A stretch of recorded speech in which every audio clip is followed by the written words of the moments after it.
তাকে ক্ষমা করা যায় যে ভুল করেছে, কিন্তু তাকে ক্ষমা করা যায় না যে অভিনয় করেছে।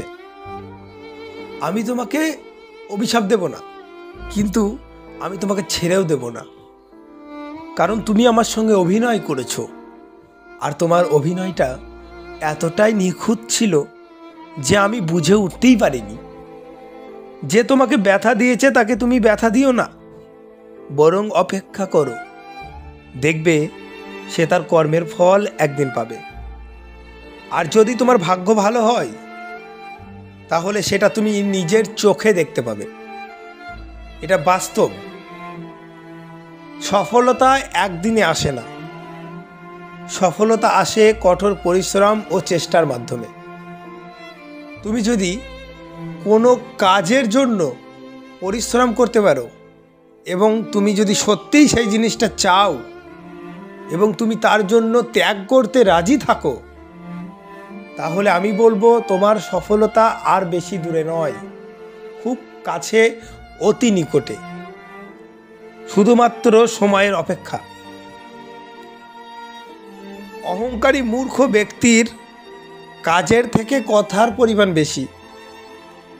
কথা দেখে বোঝা যায় যে সেই ব্যক্তি কীরকম তার চরিত্র। একটা বস্তার মধ্যে কি আছে সেটা দেখার জন্য যেমন সেই বস্তার মুখটা খুলতে হয়, ঠিক সেই রকম একটা মানুষের মধ্যে কতটা জ্ঞান আছে, কতটা বুদ্ধিসম্পন্ন, গুণবুদ্ধি সম্পূর্ণ, সেটা জানার জন্য সেই মানুষটার মুখটা খুলতে হবে। সেই মানুষ যখন কথা বলবে, কথার দ্বারা তার সব কিছু প্রকাশ পাবে। ফাটা কলসির আওয়াজ যেমন বেশি ঢকঢক করে বাজে, ঠিক সেই রকম মূর্খ লোকদের কথার পরিমাণ অনেক বেশি। তারা যে পরিমাণ কাজ করবে তার থেকে অধিক কথা বলবে। তারা কথা দিয়ে কাজকে ঢাকার চেষ্টা করবে। যে নদীর গভীরতা যত বেশি, তার বয়ে যাওয়ার শব্দ তত কম। বোঝাই যাবে না তার মধ্যে কতটা জল বয়ে যাচ্ছে সেই নদী দিয়ে। ঠিক সেই রকম কিছু কিছু মানুষ আছে যাদের জ্ঞানের গভীরতা অনেক বেশি, কিন্তু প্রকাশ করে না। তাদের জ্ঞান তাদের কাজের মাধ্যমে প্রকাশ পায়। আর এই সকল ব্যক্তিরা সব জায়গায় সম্মানিত, সব জায়গায়। যদি তুমি সত্যিকারের জ্ঞান অর্জন করতে পারো আর তুমি তোমার জ্ঞানের মাধ্যমে, তোমার কাজের মাধ্যমে যদি জায়গাটাকে দখল করতে পারো, তাহলে যে যতই তেল দিক না কেন, যে যত কিছুই করে ফেলুক না কেন, তোমার জায়গা অক্ষত। কারণ এমন একটা জায়গা তোমাকে তৈরি করতে হবে, এমন একটা পজিশন তোমাকে তৈরি করতে হবে যেখানে তুমি তাদের উপর নির্ভরশীল নও, তোমার উপর তারা নির্ভরশীল।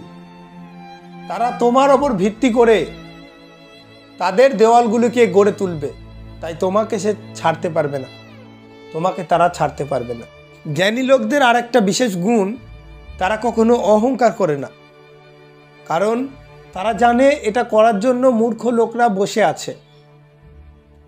অল্প জ্ঞান মৃত্যুর সমান, এই কথাটা আমরা অবশ্যই শুনেছি।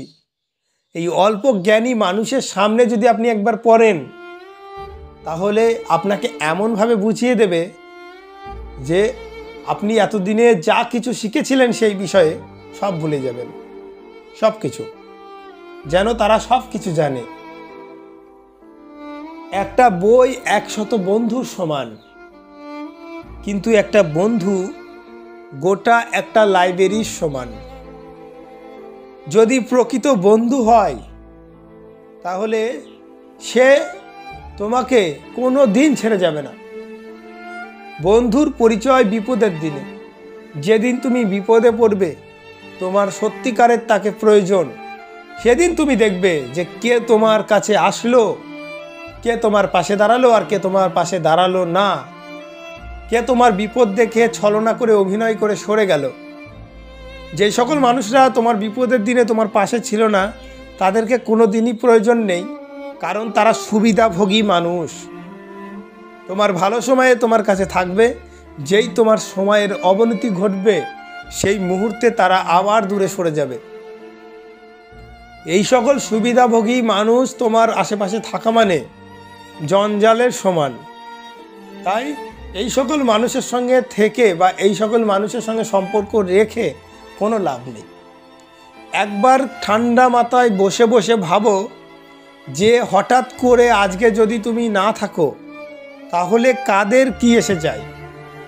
যাদের কিছু এসে যায় তাদেরকে বেশি বেশি করে সময় দাও, আর যাদের কিছু এসে যায় না তাদেরকে সময় দেওয়ার দরকার নেই। তাদেরকে সময় দেওয়ার দরকার নেই। তাদের সময়টা তুমি তোমার আপন মানুষগুলোর কাছে দাও।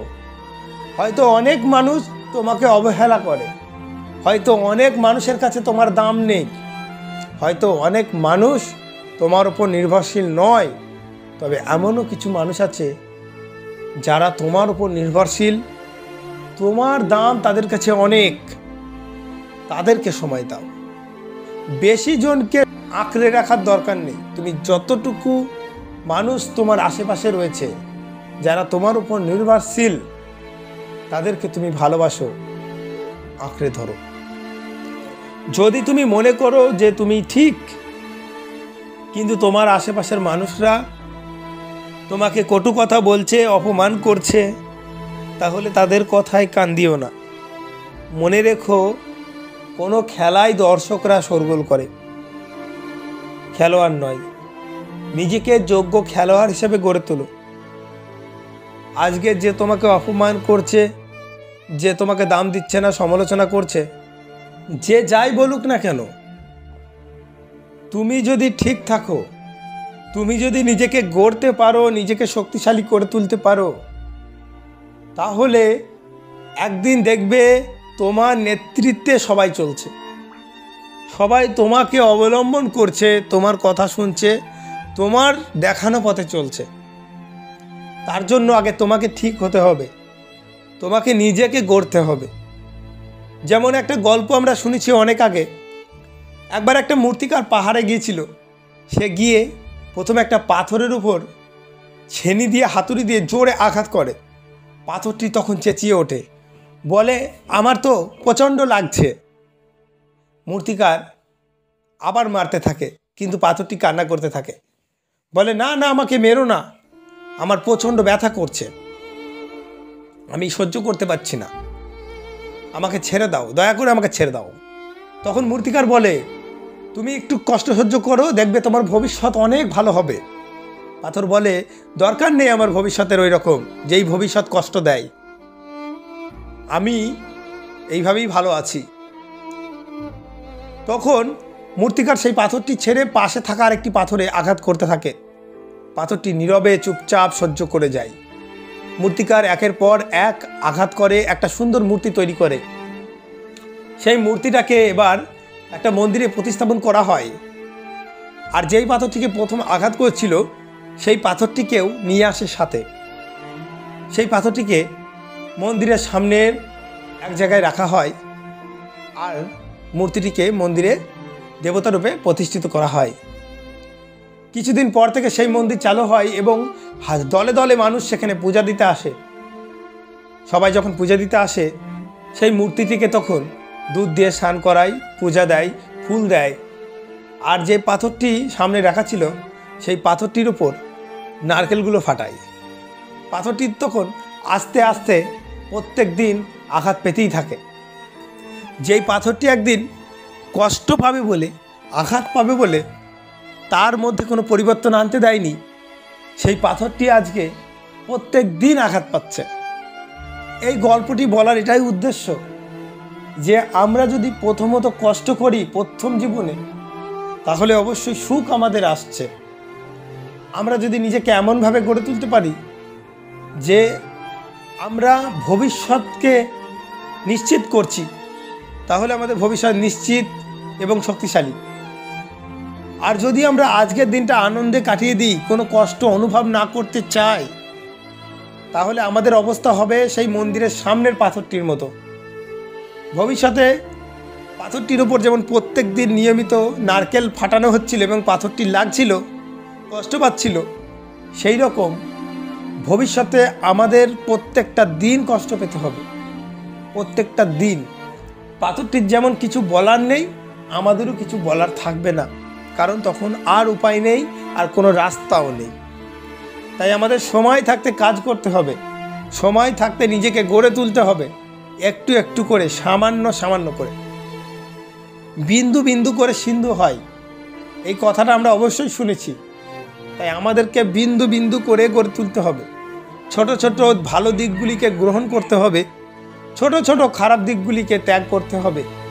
মনে রাখতে হবে, মানুষ হোঁচট কিন্তু এই ছোট ছোট পাথরের উপরই খায়, বড় পাহাড়ের সঙ্গে নয়।